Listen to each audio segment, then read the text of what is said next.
बस एकच? बरोबर आणलेली अंडी, टोमॅटो, दगड आधीच मारताय का माझं ऐकून घेतल्यानंतर?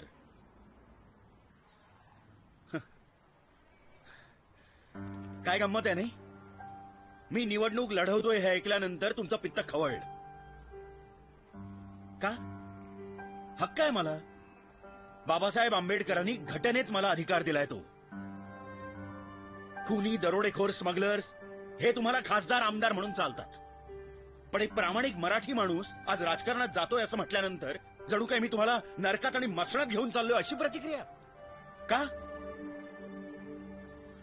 या देशात म्युनिसिपालिटीत नोकरी करणारा शिपाई सुद्धा 12वी पास लागतो, पण राज्याची धुरा सांभाळणाऱ्या राजकारण्यांना शिक्षणाची अट नाही. नाही नाही नाही, मी साक्षर निरक्षर या वादात जात नाहीये, पण एके ठिकाणी साक्षरतेच्या नावाखाली कोट्यवधी रुपये खर्च करायचे आणि दुसरीकडे निरक्षर उमेदवाराला लोकशाहीच्या नावाखाली सूट द्यायची. या सगळ्याची चीड न येण्या इतके शंड आहोत का आपण?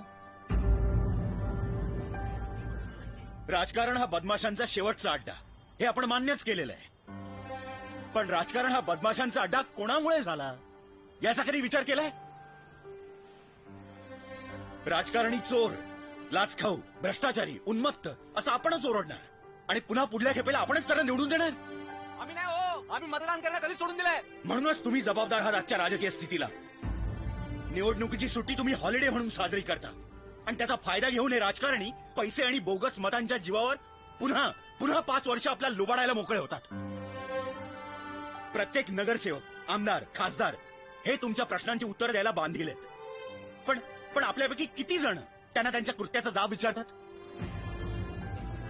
का नाही आपण त्यांना विचारत, अरे बाबांनो तुमची भूक तरी किती? तुम्हाला भस्म्या झालाय का? किती खाल? अहो कळत नाही का तुम्हाला? अहो काढून काढून गाईचं दूध संपेल, पण हे तर आता बैलाचं दूध काढत सुटलेत. देखो देखो सुनो, कोथिंबीरीची जुडी सुद्धा पारखून घेणारे आपण राजकारणाच्या बाबतीत इतके गाफील का? ऐऱ्या गैऱ्यांच्या हातात सत्ता देऊन मुरदाडासारखं गुडघ्यात माना घालून स्वतःच्याच मुलखात परक्यासारखं जगण्यासाठी जन्माला आलोय का आपण?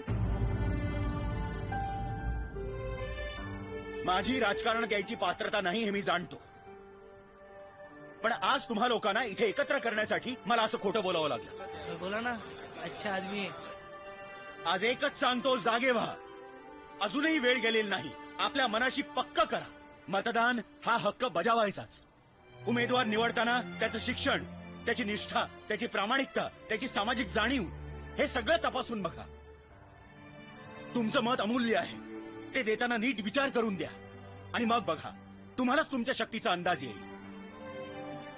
हे सगळे बदल लगेच घडणार नाहीयेत, पण मला 100% खात्री आहे, आपण आज पाऊल उचललं तर येत्या काही वर्षातच आपल्या राज्याचा आरोग्यमंत्री एक डॉक्टर असेल, अर्थमंत्री एक अर्थशास्त्र तज्ञ असेल आणि क्रीडा मंत्री एक खेळाडू असेल.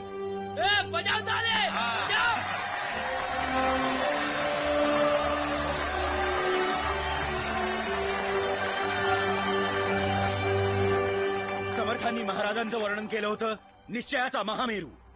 तो आता आपण आपल्या प्रत्येकात जिवंत करूया. म्हणा, मी जबाबदार आहे या महाराष्ट्राच्या भविष्याचा. गर्व आहे मला मी महाराष्ट्रीय असल्याचा. गर्व आहे मला मी महाराष्ट्रीय असल्याचा.